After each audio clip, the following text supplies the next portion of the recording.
There's brand new updates on the investigation surrounding Liam Payne's death, and it's sending fans into a frenzy. Arrests have been made, and new information has come to light as the investigation continues to seek answers in relation to the singer's tragic death. Liam fell 3 stories from a hotel balcony in Buenos Aires on October 16th. A preliminary autopsy revealed that Liam had died of multiple traumas, including hemorrhages in his chest, skull, limbs, and abdomen, and that he may have fallen in a state of semi or total unconsciousness. He reportedly had multiple drugs in his system at the time of his death, but the incident was not ruled a suicide. But who is responsible? Who provided Liam with What new revelations have driven Liam's fans to protest in the streets? And does a new TMZ documentary shed light on the situation, or is it just totally invasive? Liam Payne, a waiter, has been arrested on charges of supplying and facilitating narcotics, but he vehemently denied any involvement in Liam's death. The 24-year-old has now admitted to taking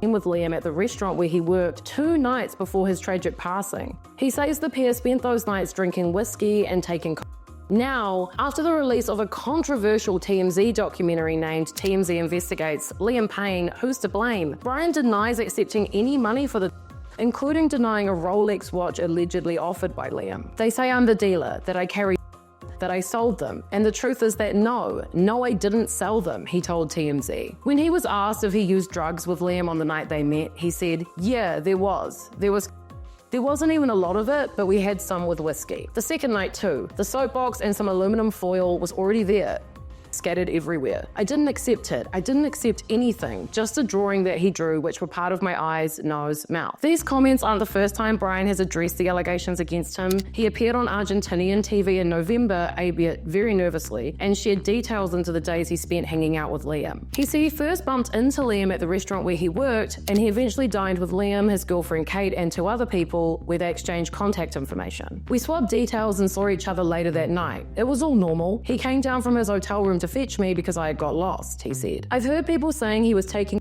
but the truth is that when he got to the restaurant where I was working, he was already under the effects of and didn't actually eat anything. There was a moment where he approached me and asked me for my contact details. I gave him an Instagram, and afterwards he sent me messages because he wanted to take drugs, although he had already consumed narcotics. It was October 2. While I was in his room, we had some whiskey shots. The pair hung out again on October 13th at the hotel where Liam would eventually have his fall. We spent the night together. We consumed because the truth is that something intimate happened. He wasn't aggressive at all. He behaved really well with me. He was really sweet. He asked me if I was okay. I've got all the messages where we arranged that second meeting. I haven't erased anything. Brian claimed he did not take any cash from Liam and therefore cannot be accused of selling or supplying drugs.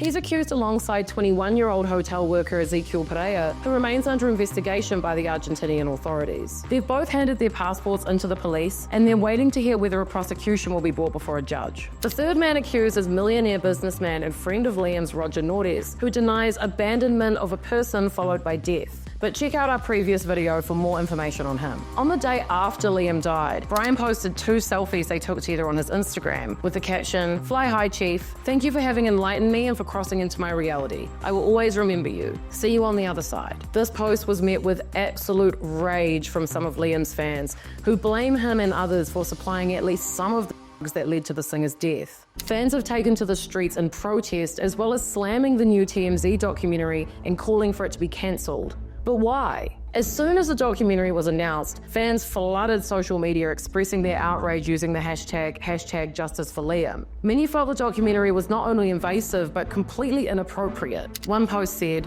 "I'm so fucking angry at TMZ for the shit they're pulling in the middle of an investigation, making a documentary with the main suspect in this case. Did you all even want justice for Liam? Fuck you." Another said, TMZ Investigates Liam Payne, Who's to Blame? Airs Monday night at 8 p.m. ET on Fox. It's disgusting how they've profited all this time from all of this. #JusticeForLiam. If you go and take a look at TMZ's post promoting the documentary, comments calling for its removal is still appearing as we speak. It's also not the first time that Liam Payne fans have had massive beef with TMZ. They famously posted a photo of Liam's dead body on the day he passed, which enraged not just fans, but many others who felt like that was a step too far and blatantly disrespectful. Yeah, not really the journalistic and morally upstanding reporting TMZ is known for. But online comments aren't the only avenue fans have used to express their rage at the situation. Over the weekend, a group of about 30 Liam Payne fans took to a busy street in Buenos Aires, holding signs and yelling chants calling for justice in his death investigation. The march called for significant and timely advances in the investigation into the circumstances surrounding Liam Payne's death. They wore white t-shirts and held up posters of Liam's face and chanted, "Justicia por Liam." Some fans were holding back tears and others were screaming at the top of their lungs. Most of them directed their anger to hotel staff, with one sign reading in English, "Why did they take him fainting up to the room and not call and wait for an ambulance?" One of the march's organizers named Valentina told the Rolling Stone, "You can tell with that photo that the hotel could have done more to save him. They cared more about the image of the lobby than the actual well-being of one of its guests."